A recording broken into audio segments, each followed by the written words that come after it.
Friends, a VUKA wake-up call is experiential learning that ignites explosive change. In isiZulu, a formal language of South Africa, the word VUKA, spelled V-U-K-A, means to wake up or rise. It sounds a bit like a rapper's new album, right? But it isn't. It is the name of a gutsy corporate campaign designed to lead the turnaround of a large listed retail bank, First National Bank, soon after its merger in 1998.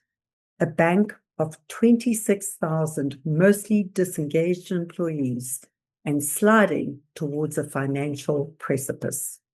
The leader, my Think Straight, Talk Straight friend, Wendy who is the current corporate chair of the super successful retail giant Shoprite Holdings and was the then chief executive officer of First Rand Retail Banking Group.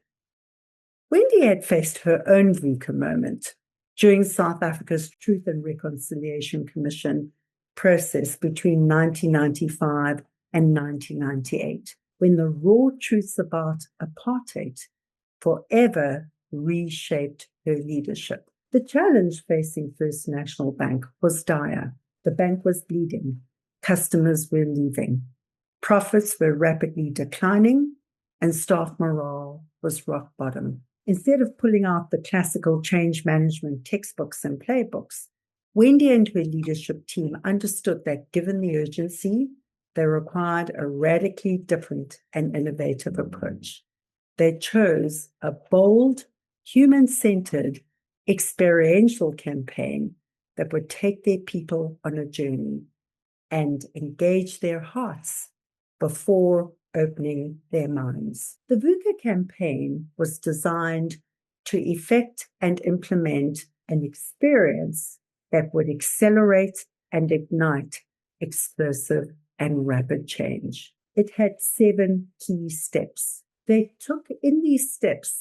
designed this campaign with the objective of taking 10,000 of their 26,000 people on this experiential journey into places and spaces they had never yet been exposed to.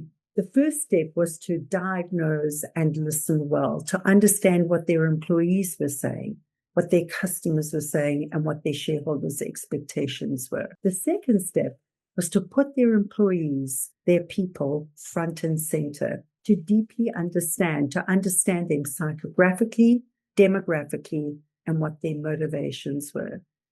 The third step was to bring in bold disruptors, experiential marketers, change agents, leadership change agents, and out-of-the-box thinkers.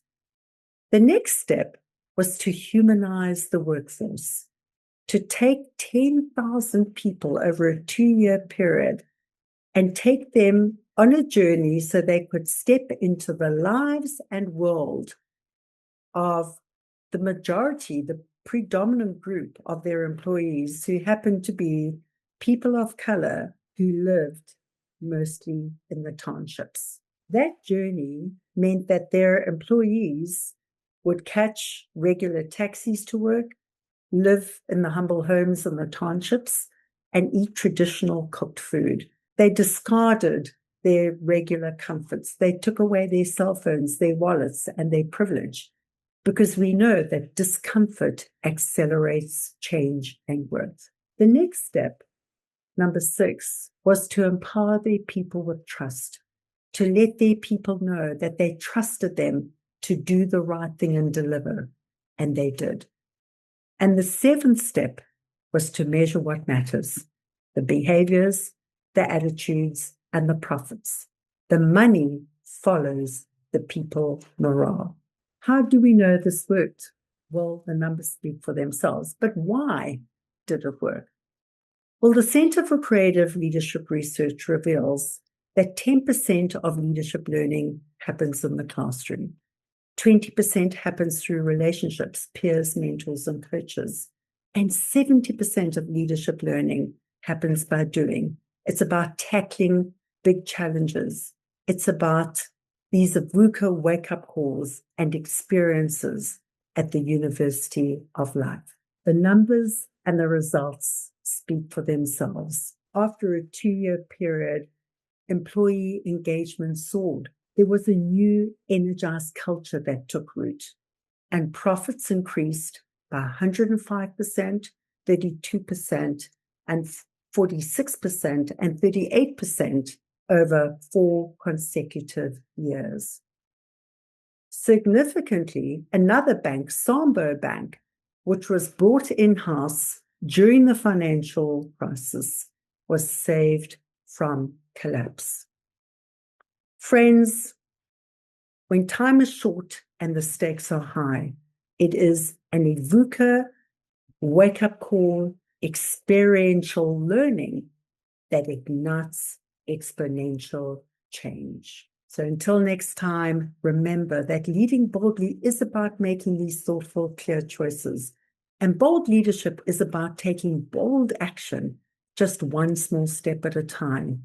One step for you, but together on this VUKA wake-up experiential learning journey, it becomes an explosive change for humanity. So take care and take thoughtful, bold action.